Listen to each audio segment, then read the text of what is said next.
अब एक तमाशा और चल गया, हल्दीराम। नमकीन की बात नहीं कर रहा हूं, हल्दी हल्दी ये चल गई है ना रसम।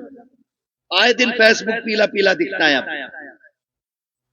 हल्दी डे, हैप्पी हल्दी है।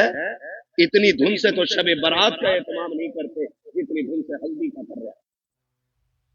यूं तो सैयद भी हो, मिर्जा भी हो, अफगान भी हो, तुम सभी कुछ हो बताओ कि मुसलमान भी हो।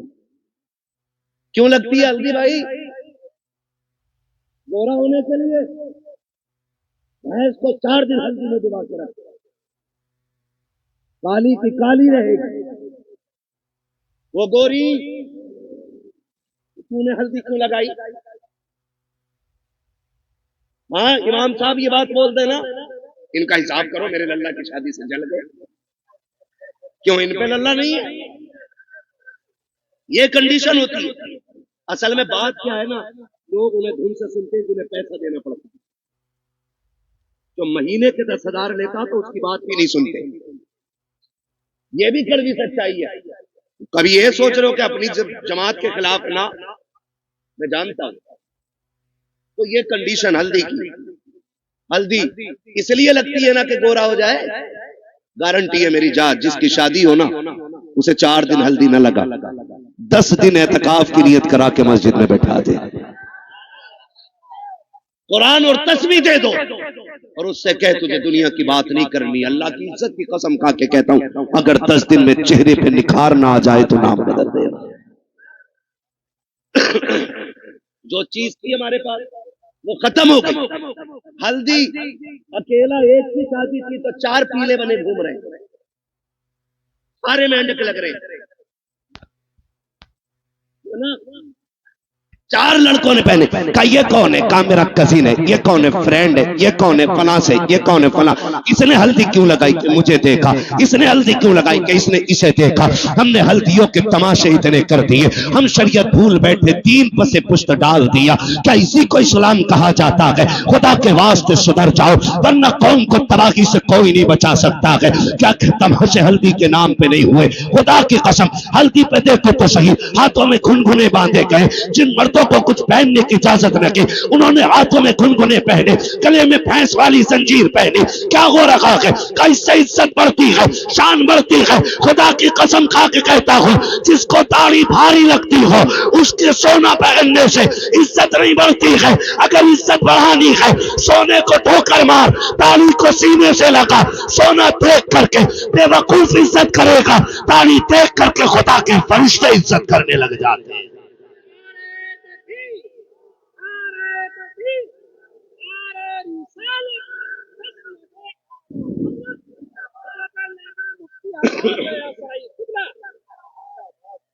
समझ रहे मेरी बात?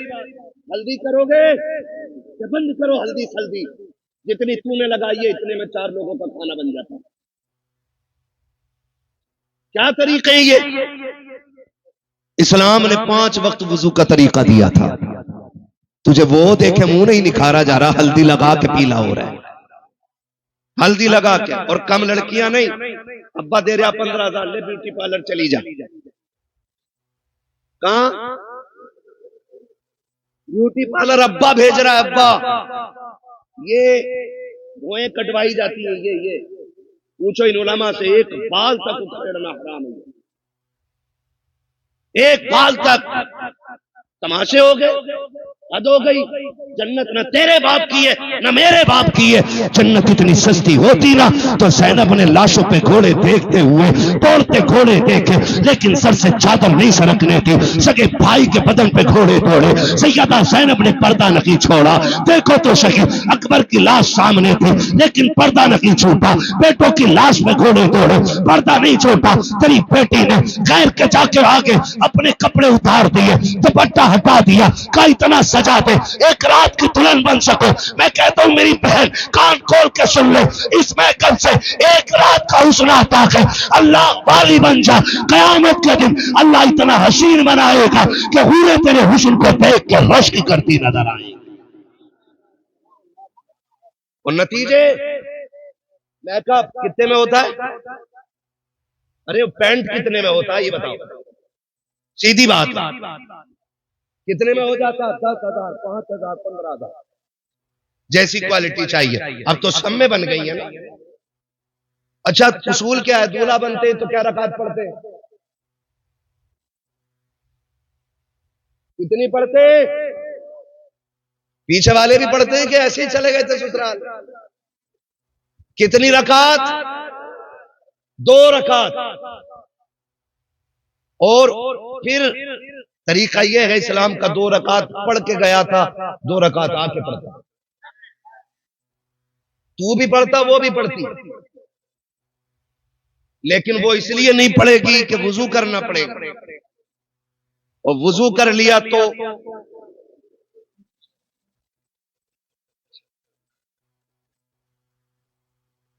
मसला पुट्टी छूट जाएगी। बच्चा कह रहा अगर वुजू कर लिया तो पुट्टी छूट जाएगी। ये रात सारे ही जानते हैं। हाँ, अब नुकसान जानते हो? जब पहली रात देखा था तो लग रही थी परी की बच्ची, अगले दिन जब देखा ना तो लग रही थी चुड़ैल की बच्ची। इसके नुकसान आप जानते हैं? इंसान की नजर में जो चेहरा समा जाता फिर उसको उसी चेहरे से मोहब्बत होती है, अगर वो बदल जाए तो मोहब्बत कम हो जाती है। यही वजह है जो तलाक कसरत से हो रहे हैं, याद रखिए, यही वजह है जो तलाक कसरत से हो रही है।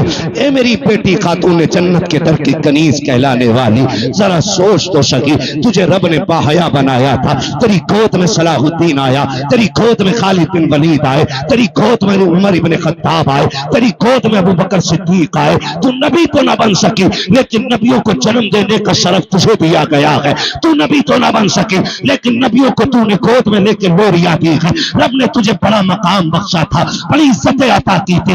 आज क्या हो गया है? तेरी गोद में आने वाला डांसर तो हो रहा है, कुरान का कारी नहीं हो रहा है। तेरी गोद में आने वाला बदमाश तो हो रहा है, लेकिन नबी के दीन का आलिम नहीं बन रहा है। क्या हो गया है? क्या जात बदल गई है या तरीके बदल गए हैं? ए मेरी कौम के शहजादियों, आज भी औरत हो, कल भी तुम औरत थी, आज भी तुम्हारी गोदों में आ रखे हैं बच्चे, कल भी तुम्हारी गोद में बच्चे आते थे। लेकिन फर्क है, आज शादी से एक दिन पहले बेगैरती की चादर ओढ़ के गैरों के सामने चेहरे खोल देती हो, खुदा की कसम। लेकिन कल की औरतों का उसूल ये था, हजरत मौलाए कायनात मौला अली का दौरे खिलाफत है, इस्लाम के शहजादी ज़कात के साथ गुजर के जा रही है। रास्ते में एक नौजवान गुजरा, हवा का झोंका आया, उसने बच्ची के चेहरे से नकाब उड़ा दिया। न बच्ची ने नौजवान को देखा, न बच्ची को देखने की खबर है। जैसी कपड़ा हटा, झोंका आया, उस नौजवान की निगाह उस लड़की की आंखों पे पड़ जाती है। इतनी खूबसूरत आंखें कि दिल दे बैठा। घर आया, खातिमा को बुलाया,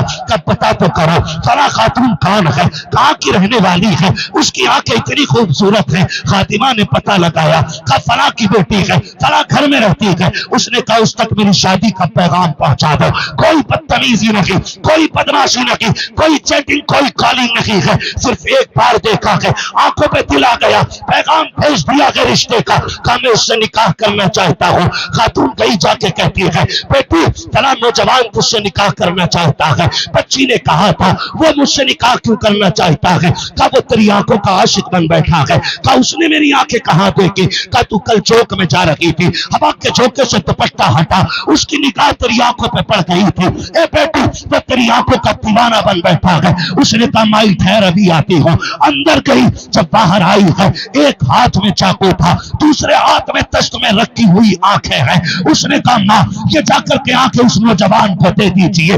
औरत ने देखा चेहरे पे खून बह रहा है, तश्त में रखी हुई आंखें हैं। कहा बेटी हाय ये क्या कर दिया? कहा जाओ जाके नौजवान को दे दो और उससे कह दो तेरी निगाह इन आंखों पे पड़ गई है, मुझे कयामत में खातूने जन्नत के सामने जाना है। अगर इन आंखों की वजह से उनके सामने शर्मिंदगी उठानी पड़ी तो मेरे जीने का मतलब खत्म हो जाएगा।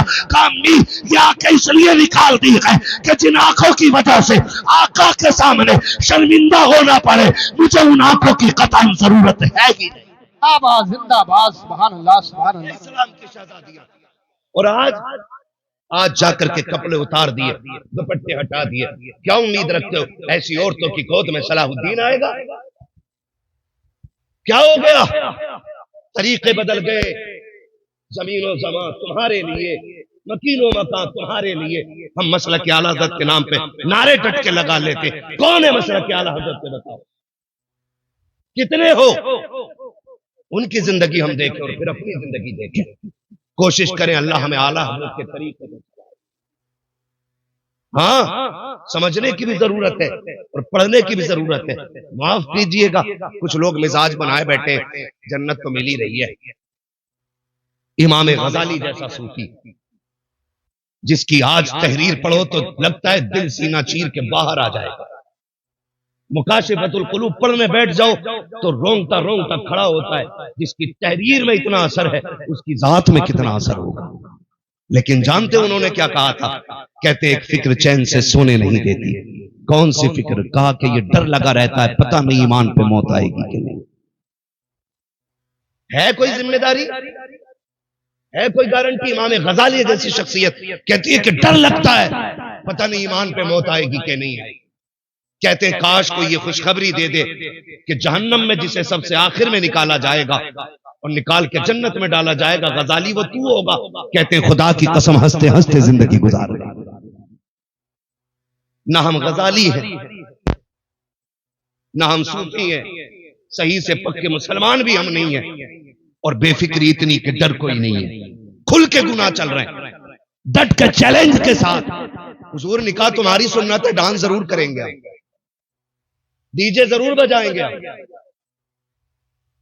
बताओ, कौम का बेड़ा गर्क होने को है और मेरी कौम के बेगैरतों को डीजे बजाने से फुर्सत नहीं। मैं उन्हें गैरतमंद कहता ही नहीं जो बेटे के निकाह पे, भाई के निकाह पे, अपने निकाह पे डीजे बजाएं। गैरत क्यों नहीं आती है? निकाह करते वक्त तुझे हुजूर की याद क्यों नहीं आई? मुझे बताया जाए। और ये डीजे बुढ़िए बुढ़िए तुम्हारे यहां भी होती है, वो औरतें जिनके बाल सफेद हो जाते हैं, अगर ढोलक ना आवे ना 7 दिन पहले तो कह रही लगी ना रे अभी आओ अल्लाह का। गफूरन तू बुला, मजीदन तू मगा बजा। इसके पैर कब्र में लटक गए और इसे बिना ढोलक के मौज ही नहीं आ रही। 3 बजे खीले लेके लौट रही है ढोलक में से, और इससे ईशा की पढ़ने कहते तो कहता घुटने काम ना करते। मुसल्ले पे उठा नहीं जा रहा इससे, और नाली ऐसे कूदती चली जा रही है जैसे हिरन जा रहा है। ये कंडीशन है। जिन हाथों में जिस उम्र में तस्बीह होनी थी उनमें ढोलक है। रोना किस बात का है? इसी वजह से बेटे शराबी बन गए। जब माएं नचनियां होंगी ना तो फिर बेटे सलाहुद्दीन नहीं बनने, फिर शराबी और जुआरी बेटे पैदा होंगे। इसलिए कि मां का ही कदम अच्छा नहीं था, मां का ही कदम अच्छा नहीं था। खुदारा रवैये बदलो, अपने रवैये, और ये ढोलक खत्म होगा इंशाअल्लाह। खत्म करेंगे इंशाअल्लाह, वादा कर रहे हैं इंशाअल्लाह। 7 दिन पहले ढोलक बजा, बातें बहुत सारी हो जाएंगी, वक्त मेरा मुकम्मल हो चला है। मैं आपसे चंद बातें कहना चाहता हूं। थके तो नहीं हो ना अभी आप? मेरी बात समझ में आ रही है ना? मैं जानता हूं आप 5 घंटे से लगातार साउंड की आवाज कानों से आपके टकरा रही है। आप थके न थके, पर्दे थक गए होंगे, ये फितरत है। मगर आपसे मैं चंद बातें कहना चाहता हूं। होता क्या है, क्या दिन पहले डीजे बज रहे आजकल,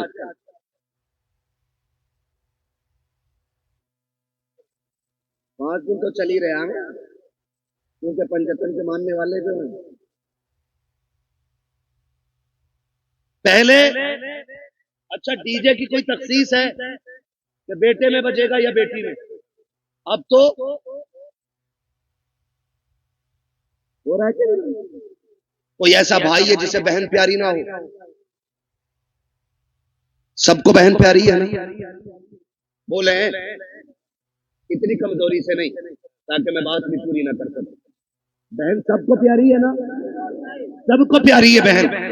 आपने देखा भी होगा जब बेटियां रुखसत होती है ना तो बाप मैयत पे इतना दर्द से नहीं रोता जितना बेटी की रुखसती पे बाप रोया करता है। वो भाई जो पूरी जिंदगी लड़ते रहे, आज जब बहन जा रही है ना तो कभी दीवार से लग के रो रहा है, कभी तन्हाई में जाके रो रहा है। क्यों? क्योंकि बहन की जुदाई का गम है। और आज नतीजा क्या है? 5 दिन पहले डीजे बज रहा है। पहले के उसूल ये थे, पहले इल्म कम था, अमल ज्यादा था। आज इल्म ज्यादा है, अमल कम हो गया। पहले लोग जाहिल जरूर थे, लेकिन जब बेटियों की रुखसत की बारी आती थी, बाप 3 दिन से खाना कम कर देता था, भाई की भूख भाग जाती थी, लोग मना के खिलाते थे, यार खाता क्यों नहीं है। बाप बेटी का चेहरा देख के रोया करता था, मेरे जिगर का टुकड़ा जाने वाला है, इसके बगैर घर में कैसा लगेगा। भाई चुप चुप के रोया करता था, बहन चली जाएगी कैसे ख्याल रहेगा घर में, इसके बगैर कैसे रुका जाएगा, ये ख्याल रुलाया करता था। बाप भाई 3 दिन पहले रोया करते थे। आज हैरत की बात यह है, 3 दिन पहले डीजे बजना शुरू हो जाता है। ऐसा लगता है बहन को रुखसत नहीं कर रहा है, घर की भला टाल रहा है, आई हुई मुसीबत घर से निकाल रहा है। और तुम्हें खुदा का वास्ता, तुम क्या जानो जब बेटियां रुखसत होती है, जाओ किसी बाप से जाके पूछना, तू बेटी की रुखसती पे इतना क्यों रोया है। इतना तो बेटे के जनाजे पे भी नहीं रोया था। तो बाप हाथ जोड़ के कहेगा, मेरी बेटी 18 साल मेरे आंगन में रखी, 22 साल मेरे दरवाजे पे रखी। मौलाना इतना जानता हूं, मैं गरीब जरूर था लेकिन गलीज नहीं था। मैंने बेटी को चटनी से खिलाई लेकिन खैर के आगे हाथ फैलाने नहीं दिया। मैंने बेटी को सूखी रोटियां खिलाई लेकिन किसी के आगे रुस्वा होने नहीं दिया। आज रोना इस बात पे आ रहा है, बेटी पराए घर जा रही है, देखने में तो अमीर है, देखने में तो पैसे वाले हैं, एक ख्याल बुला रहा है, खुदा जाने बेटी को आज के बाद इज्जत से टुकड़े मिलेंगे या गाली पहले मिलेगी, रोटी बाद में मिलेगी। मौलाना ये फिक्र सता रही है, आज के बाद मेरी बेटी को भूख पहले लगेगी, आंसू पहले आएंगे, ये ख्याल रुला रहा है। ये कह के बाप की चीखें निकल जाती है। तुमसे हाथ जोड़ के गुजारिश करता हूँ, बेटियों की रुखसती पर शैतान के तमाशे न लाना, बेटियों की रुखसती पर बाजे काजे न बजाना। खुदा तौफीक दे, तेरे पास वक्त है, मस्जिद में चले जाना, जब दुनिया सोती हो मुसल्ले बिछा के बहन की इज्जत की भीख मांग लेना, अल्लाह से उसकी इज्जत के टुकड़े मांगना, कहना मालिक हमारी बहन कल जाने वाली है, अब तक हमारे बीच में थी, या अल्लाह ये कल चली जाएगी, मेरे मालिक रोटी खिलाना या मुर्गा खिलाना, इतना करम कर देना, जिल्लत से बचा के इज्जत के लुकमे खिलाता रहे। तकबीर, नारे रिसालत, बस लगे आला हजरत हजरत अल्लामा मुफ्ती हम्माद रजा साई किबला जिंदाबाद जिंदाबाद। तो जो है सारे लोग बंद करेंगे इंशाअल्लाह, सारे वादा करो इंशाअल्लाह। ये तमाशे खत्म करो, बहन की जिंदगी की भीख मांग। हमने बड़े बड़े अमीर घर की बहू को तलाक होते देख ली, हमने देखा है पैसे वालों को हंसी नहीं आती है, हंसते दिल वाले लोग। हंसने के लिए पैसा शर्त नहीं, हंसने के लिए दिल शर्त है। और दिल वही जिंदा होता है जो नबी के तरीके पे होता है। हर दिल जिंदा, बोले हर दिल जिंदा नहीं होता है। खुदारा भीख मांग बेटी की जिंदगी की, कह रब से अल्लाह मेरी बहन को इज्जत देना, वरना जानते हो एक बात, कई बार ना हमारे गलत फैसले बेटियों की जिंदगी को तबाह कर देते, लेकिन बेटियां, खुदा इन बेटियों को सलामत रखे। महबूब के सदके में बड़ी दौलत मिल गई, जितना भी सितम हो जाए कभी ससुराल के ताने बाप को आके नहीं बताती। और हम इसी खुशफहमी में रहते हैं, हमारी बहन तो अच्छी रह रही है, हमारी बेटी तो सुख में रह रही है ना। उसके दिल में झांक के देख कितने जख्म बने हुए हैं। रिश्ते किया करो ना तो पैसे वाला देख के नहीं, दीन वाला देख के रिश्ते किया करो। कैसा दीन वाला? बहन की रुखसती थी 3 दिन बाद और तमाशे चलते रहे, भाई नाचता रहा, बाप कहता रहा यार वाकई तो हैं, इनके भी तो दिल हैं। 3 दिन तक तमाशे होते रहे, लेकिन जब रुखसती की बारी आई ना, जहेज सजाया गया, चंद बुढ़िया जो ढोलक में सबसे आगे थी आगे बढ़ी, उन्होंने कहा पगलियो, बेड भी लगा दिया, प्लेटें भी लगा दी, कुरान किधर है? आज कुरान याद आ रहा। कहा क्यों? कहा अलमारी पे सबसे ऊपर कुरान रखा जाए, जब उस दिन कुरान को सबसे ऊपर रखा जाता है, कुरान चीख के कहता, जालिमो, जब 3 दिन से गाने बज रहे थे तब तुम्हें मेरी याद नहीं आई थी? आज जहेज के लिए रह गया था मैं, सिर्फ सजावट के लिए बचा था मैं। क्या तुम्हें मेरा ख्याल उस वक्त नहीं आया जब 3 बजे तक तुम बेटी की रुखसती पे गाने बजाते रहे? है कोई जवाब कुरान के इन सवालों का? है कोई जवाब? कोई जवाब नहीं होगा। और याद रखो, जब कुरान शफाअत कराने का हक रखता है ना, तो शिकायत करने का भी हक रखता है। ये याद रखना मेरी बात। शायद इतनी कड़वी तुम्हें कोई कह के ना जाए, किसी के मुरीद टूट जाएंगे, किसी के खलीफा छूट जाएंगे, मुझे कोई फर्क नहीं पड़ता। मेरी ड्यूटी अल्लाह ने यही लगाई है। कुरान अगर शफाअत करने का हक रखता है तो कुरान शिकायत करने का भी हक रखता है। तुमने सिर्फ जहेज के लिए कुरान बना, फिर जब बेटी रुखसत होने लगी, कौन सा तमाशा न हुआ है? पहली बात तो जब बारात आई तो दूल्हा की गाड़ी वहां तो रुकती नहीं जहां बैठना है। कहां? ससुराल के दरवाजे पे। क्यों?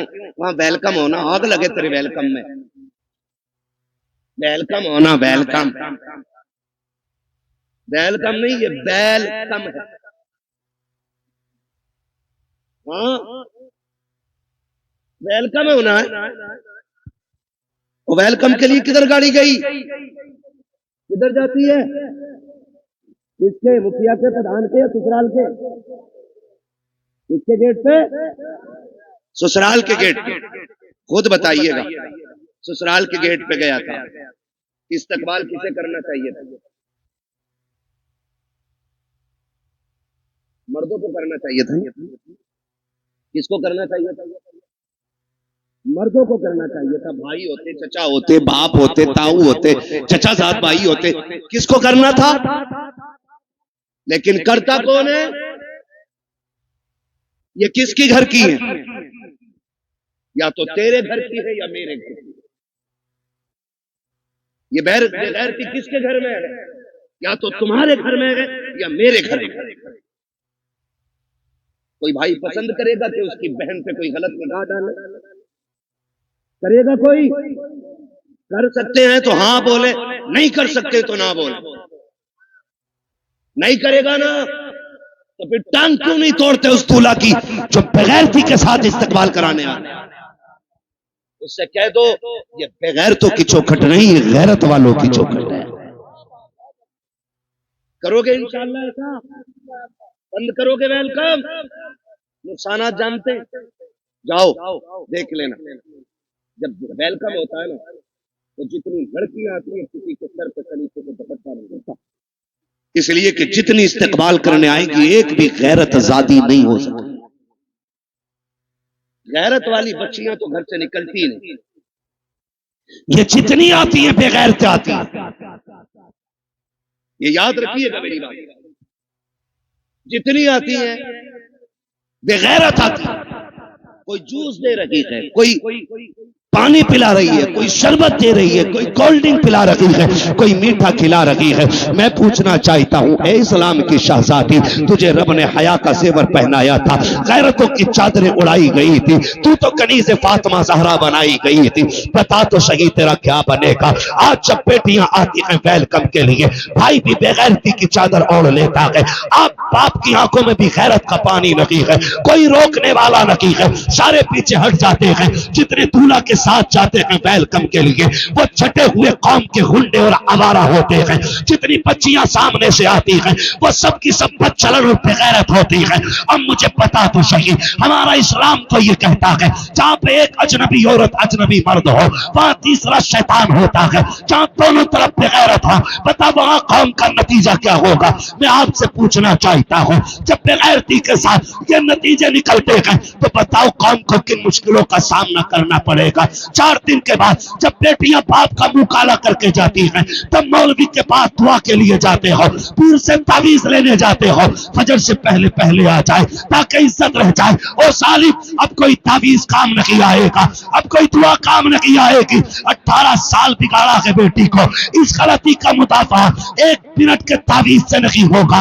अगर नस्लें बचाना चाहते हो, 1 दिन की उम्र से लेकर के शादी तक अपनी बेटी की ऐसी परवरिश करो जैसी परवरिश मेरे नबी ने खातून जन्नत की है। खातून जन्नत ने जैसी परवरिश सैयदा ज़ैनब की है। खुदा की कसम गोद इनकी होगी, आने वाला सलाहुद्दीन अय्यूबी पैदा होगा। जिंदाबाद जिंदाबाद। नारे तकबीर, नारे रिसालत, मसलके आला हजरत, उलमाए सुन्नत, जिंदाबाद जिंदाबाद। बंद करेंगे ये तमाशे इंशाअल्लाह। जितने वादा करते हाथ उठा के कहें इंशाअल्लाह। अब भी देखो किसके नस्ल में भी रहू लहू में बेगैरती हाथ नहीं उठाए। देखो दाएं बाएं किसने नहीं उठाया है, जरा बंद करेंगे ये तमाशे इंशाअल्लाह। आज मैं दूसरी बार आया, एक बार पहले भी आया था तो बारिश हो गई थी रब के करम से। आज आया हूं, आज 1 घंटे से ऊपर बात हो गई है। क्या नाम है अपने इस बच्चे का? चुन्नीलाल। कितने लोग इस गांव के अंदर हाथ उठा के बता दें। जियो सलामत रहो, माशाअल्लाह। लग रहा है पूरा गांव हुजूर की महफिल में आ गया है ना? अल्लाह सलामत रखे। ठीक है जी, जितने इस गांव के लोग हैं वो हाथ उठाएं, जरा हाथ उठा लें। क्या भाई बेटे, फरमाइशें कई सारी है मेरे लाल, और भी लोगों की फरमाइश है। देखो जलसा, मैं जानता हूं मुझे नंबर बहुत देर में मिला है, लेकिन मैं चाहता हूं अगर देखो अगर काम ना हुआ तो फिर ये आपका 2-2.5 लाख खर्च करने से कोई नतीजा नहीं है। ये सुन लीजिएगा। हाथ उठाएं जो इस बस्ती के लोग हैं, उठाए जरा। या रसूलुल्लाह देखें गुलामों ने हाथ उठाए हैं। या अल्लाह जितने इस महफिल में आए हैं आज की रात के सदके सबको महबूब का सच्चा गुलाम बना दे। हाथ अभी ऊपर ही रखने ना, ऊपर ही, नीचे नहीं करने भी हाथ अभी नीचे नहीं करने। अल्लाह खातून जन्नत का सदका अता करे, हमारी बहन बेटियों को कनीज़े फातिमा ज़हरा बना दे। वादा करो आज के बाद इस बस्ती में डीजे नहीं बजेगा इंशाअल्लाह। वादा करें सारे लोग, डीजे वादा करें, डीजे। देखो बोल कौन नहीं रहा है, डीजे नहीं बजेगा। गैर शरीक कोई भी रस्म अदा नहीं होगी। शराब से बचेंगे इंशाअल्लाह। वादा करें इंशाअल्लाह। जो डीजे बजाएगा उसका बाइकाट करेंगे इंशाअल्लाह। हाथ अब नीचे कर लीजिए, हुजूर की महफिल में वादा हो गया। इमाम लोग हैं, कितने इमाम हैं? 3 इमाम हैं, 2 हैं अभी। मैं इन 2 से अर्ज करूंगा और तीसरे तक मेरा पैगाम पहुंचा देना। खुदा के वास्ते आप मसलक आला हज़रत वाले लोग हैं, आप भी अहद कर लें जिस बारात में डीजे आएगा ना उसमें निकाह पढ़ाएंगे ना उसमें खाना खाएंगे। ये उलमा की भी जिम्मेदारी है। और इंशाअल्लाह मुझे उम्मीद है ये ताजुश शरिया वाले लोग हैं, ये आला हज़रत वाले लोग हाथ उठ गए हैं तो वादा पूरा किया जाएगा इंशाअल्लाह। इंशाअल्लाह ढोल बंद होगा, गाने बंद होंगे। और अगर करना ही है ना, बस आखिरी बात सुन ले जरा, कहते हैं शादी पे कार्ड छपते हैं, दावतें होती हैं, जाती है ना, सबके नाम होते हैं। क्या हमारे कार्ड में हुजूर का नाम भी होता है? खाला के नाम का कार्ड है, फूफा के नाम का कार्ड है, मामू के नाम का कार्ड है, किसी कार्ड पे हुजूर का नाम भी लिखा है कि नहीं? आप कहेंगे कैसे हुजूर को कार्ड जाएगा कैसे? एक सीधी सी बात है, खाला को कार्ड इसलिए दिया कि वो आए, खालू को कार्ड इसलिए दिया वो आए, फूफा को कार्ड इसलिए दिया वो आए, सारे रिश्तेदारों को इसलिए कार्ड दिया गया ताकि वो आए। एक कार्ड मदीने भी भेज दिया करो। आप कहेंगे कैसे? वो कार्ड सीधा सा है, निकाह तेरा हो महफिल हुजूर की सजा लिया करो। महफिल हुजूर की हो, सुना है आप हर आशिक के घर तशरीफ लाते हैं। मेरे घर में भी हो जाए चरागा, हुजूर को बुलाने का बस यही एक कार्ड है। दूल्हा तेरा बेटा बने, सेहरा मदीने वाले का होना चाहिए। वो सरवरे किश्वरे रिसालत जो अर्श पर जलवागर हुए थे, नए निराले तरब के शामा अरब के मेहमान के लिए थे। है ये सेहरा चलता हो और दूल्हा तेरा बेटा बना हो, फिर देख सिर्फ हुजूर नहीं आएंगे, रब करम करेगा तो फरिश्ते हुजूर के साथ आ जाए। तो एक कार्ड हुजूर के लिए जाएगा इंशाअल्लाह। तो जरूरी नहीं है मोहम्मद अली फैजी आए तब महफिल सजेगी, अहमद उल फत्ता आए तब महफिल सजेगी, हम्माद आएगा तब सजेगी। मैं कहता हूं कोई भी ना आ सके ना तो मुफ्ती अहमद रजा मोहम्मद रजा भाई को बैठा दे माइक पे, क्या हुजूर की नाज सुना। वो जब देखते हैं ना मुंह नहीं दिल देख के आया करते हैं। तो इंशाल्लाह ये कार्ड हुजूर को जाएगा इंशाल्लाह। और जिस घर में डीजे बज जाता है उस घर में हुजूर को नाराज कर दिया जाता है। फिर कह रहा फौरमा कम पड़ गया मौलाना, मुफ्ती साहब ने फातिहा हल्की पड़ी थी, कम क्यों पड़ा है? पहली बात तो डीजे बजाया, हुजूर नाराज, हुजूर नाराज खुदा की रहमतें नाराज, यही है ना। और जब रहमतें नाराज तो बरकतें नाराज, फिर बरकतें नाराज। और एक काम और किया, उल्लू बन गए सारे गधे, खड़े होकर खाना चले स्टैंडिंग में, आधा खा रहा आधा फेंक रहा। ये कंडीशन बना रखी है, डोंगे के डोंगे रखे और कह रहा इसे बदल के ले आओ। ये वो लोग हैं जो अपनी बीवी के छींचड़े फेंकने पे भी नाराज हो जाते हैं। ये तुझे पता 240 को मिल गया, थोड़ा सा मसाला है, 280 हो गया इधर, महंगाई ज्यादा है तो बारात में जरूर जाना चाहिए। समझ रहे मेरी बात? तो ये वो लोग होते हैं जो बीवी को छींचड़े फेंकने पे भी गुस्सा हो जाते हैं और कहते हैं शाम को सब्जी ना बनाइए, वो कहती खत्म हो गई, कह रहा कुकर पोंछ के काम चला लेंगे। ये अपने घर की कंडीशन। और जब किसी बेटी वाले के घर जाते हैं तो डोंगा बोटी, वो शर्म कर, तेरी नजर में एक बोटी है लेकिन इसमें किसी गरीब की 18 साल की कमाई लगी है, किसी बाप की जवानी लग गई इस खाने को तैयार करने में। बोटी फेंकने से पहले सोच इसने कितने सूरज सर से उतारे होंगे तब जाके बेटी के खाने का इंतजाम किया है। इसने कितने चौकों में जाके धक्के खाए होंगे, कितने लोगों ने गालियां दी होंगी, फिर मजदूरी दी होगी, तब जाके ये खाना बना है। तुझे गैरत आनी चाहिए, एक एक बोटी का एहतराम किया कर, एक एक लुकमे की इज्जत किया कर। तुम्हें खुदा का वास्ता जब किसी बेटी के यहाँ जाया करो, आधी रोटी घर खा के जाया करो, आधी रोटी बेटी के बाप को खुश करने के लिए वहां खा लिया करो। अगर तेरे हिस्से की बची रोटी से किसी गरीब की इज्जत रह जाएगी, खुदा की कसम काबे वाला भी राजी हो जाएगा, मदीने वाला भी राजी। जिंदाबाद जिंदाबाद। इसलिए मेरे भाई खाना फेंकना नहीं।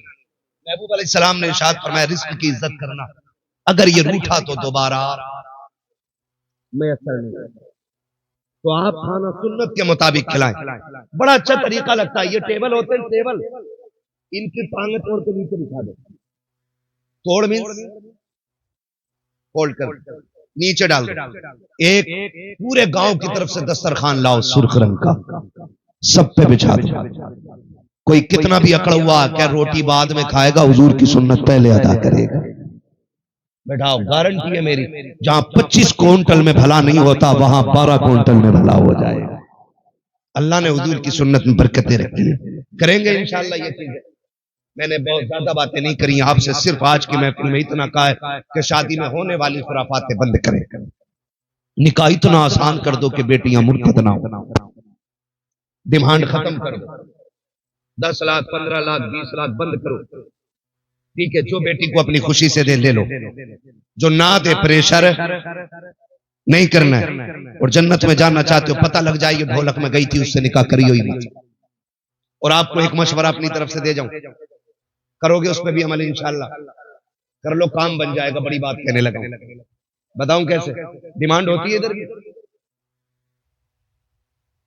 होती है, बारात से एक दिन पहले लिस्ट आ जाती है, चेक कर लो बेड कितना फिटा है, अलमारी कितनी बड़ी है, फ्रिज कितने लीटर का है, गाड़ी कौन सी है, सारा आ जाता है। बेटी वाला एक बेटी देने के लिए जान दांव पर लगा देता है, सिर्फ इसलिए कि बेटी सुख में रहे। जहेज मांगने वाले ये जो कुत्ते होते हैं ना भिखारी, जहेज इनका हक नहीं है, जहेज इनका हक फिर भी मांग रहे। मेहर तो बेटी का हक है।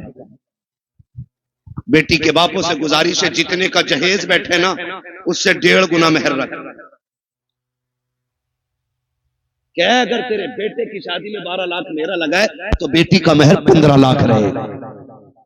मांग जो मांगेगा दिया जाएगा, लेकिन मेहर बेटी की मर्जी से रहेगा। और ये जो कहते हैं ऐसे निकलना इतनी हो जाते हैं लौंडा गरीब था। टीचर औकात तभी याद नहीं आई जब बेटी के पास बाप के पास लिस्ट आई है, जो तेरा हक भी नहीं था। शरीयत ने हक दिया है बेटी को, वो अपना में अगर 15 लाख रखे उसकी मर्जी, 20 लाख रखे उसकी मर्जी है, कोई जबरदस्ती नहीं कर सकता उसके साथ। जाओ ये काम शुरू कर दो, जितने का मेहर हो, जितने की बारात हो उतने का मेहर रख दो। खुदा की कसम ये कुत्ते भीख मांगना भूल जाएगा। अगर ये कोई कहने नहीं मेहर तो फातिमी रखना है, तो क्या फिर जहेज भी फातिमी रखो। हाँ, पहले ही लड़के वाले ना कि ये औकात है हमारी, तो तुम भी साइकिल थमा दिया करो हाथ में। तो जब मेहर 10,786 लायक है तो साइकिल चलाने की औकात है ये। इतने हराम खोर हो गए कुछ कि पूरे घर का नाप लड़की वालों से दिलवाते हैं कि बेड अलमारी फर्नीचर यहीं बनवा दो हमारा। ऐसे लोगों से न बेटी लेनी चाहिए न बेटी देनी चाहिए। लेकिन चोंचले लड़की वालों के भी कम नहीं है। 3 दिन आला लटका लिया गले में बुद्धा के लड़के ने, तो पीछे लग गया तो ले लिया करूंगा इसके साथ। जबकि भाई स्कूल में फेल है, किसी काम का नहीं था तो मेडिकल पे बैठ गया। बुखार का टाइम निकल गया, बुरा ना मानिएगा। बुखार का टाइम निकला, इसे इंजेक्शन लगाए, तैयब टेढ़े कर दिए। सारे डॉक्टर खराब नहीं होते। आप किसी को ना देखें, मैं आपकी तरफ देखने लगूं, हिसाब नहीं दे पाओगे। खड़ा करके बिस्मिल्लाह से दुआए कुनूत 90% को याद नहीं होती। लेकिन बात समझने की कोशिश करें, क्यों किसी की दौलत देख के बेटी झोंक देते हो? अगर दामाद ढूंढना है ना मस्जिद में जाके देख, जो 5 वक्त का नमाजी आंखें बंद करके बेटी दे दे। जो रब का हक अदा कर सकता है वो तेरी बेटी का भी हक अदा कर सकता है। जो रब का हक अदा नहीं कर सकता वो तेरी बेटी का भी हक अदा नहीं कर सकता। तो निकाह देखभाल के करेंगे इंशाल्लाह, रिश्ते देखभाल के करेंगे। कोई डिमांड वाला आए ना तो उससे ना पहले तय कर लो जितने का तेरा जहेज रहेगा उतना हमारी बेटी का मेहर रहेगा, कर या ना कर। कम से कम इबलीसों से तो बच्चियां बच जाएंगी, दुनिया के कुत्तों से तो बच जाएंगी। और याद रखिएगा जो एक बार मांगता है वो बार बार मांगता है। भिखारियों की आदत नहीं जाती। तुम्हें क्या लगता है ये भीख मांगने वाले गरीब होते हैं? तिरकों के हिसाब से चिल्लर होती है इनके घरों में। करोड़ों के मकान है मुंबई में इनके जो भीख मांगते, मगर आदत नहीं जाती मांगने की। कटोरा अच्छा लगता है। ऐसा ही दामाद होता है, कभी जहेज के नाम पे मांगेगा, कभी छोचक के नाम पे मांगेगा, कभी बेली के नाम पे मांगेगा, कभी कभी किसी चीज के नाम पे, कभी किसी, ये मांगते ही रहेगा पूरी जिंदगी। बेटी उसे दे जिसे मांगने की आदत खुदा से हो। और नौजवानों तुम भी ससुराल से मत मांगना। मांगोगे ससुराल से, मांगोगे इसलिए कि ससुर के देने से भला नहीं होता, खुदा के देने से भला होता है। किसके देने से भला होता है? खुदा के देने से भला होता है। अल्लाह तुम्हें सलामत रखे। मैं नाराज नहीं हूं, कुछ लोग चले गए, मैं इस बात पर खुश रहता हूं मेरे हिस्से में क्रीम क्रीम आई। जितना मठा था वो सारा छन गया है, ये क्रीम आई है। और जितने बैठे रह गए इतने अमल करने पूरा इलाका बदल डालेंगे। और कोई ये कोशिश मत करना लो बरेली में तो फला के ऐसा हुआ, सबको देख के करोगे तो कुछ नहीं होगा। तुम अमल शुरू कर दो, तुम्हें देख के जमाना बदलने लग जाएगा। ऐसे बनो कि जमाने के साथ नहीं, ऐसे बनो जमाना तुम्हारे साथ चलने लगे। करेंगे इंशाल्लाह। मांगने वाले को बेटी मत दो। और अगर मैं कहता हूं कोई बेटी रह भी गई तो सब्र कर। किसी ने दौलत की वजह से नहीं अपनाया, किसी ने हुस्न की वजह से नहीं अपनाया, रह गई बाप के दरवाजे पे, चल सब्र से जिंदगी गुजार ले। मौत तुझे भी आनी है, मौत अमीरों को भी आनी है। फर्क इतना है जो झुटला के चले गए, ठुकरा के चले गए पैसों की वजह से, अल्लाह इनकी कब्र में कोड़े चलाएगा। और जब तू कब्र में पहुंचेगी अल्लाह तेरी कब्र को जन्नत की क्यारी बना डाले। तो रह गए हैं तो सब्र से जिंदगी गुजरेगी। और अगर हमें बेटी देनी है तो नेक लोगों के हवाले करेंगे इंशाल्लाह। मैंने सारी बातें आपसे कह डाली है।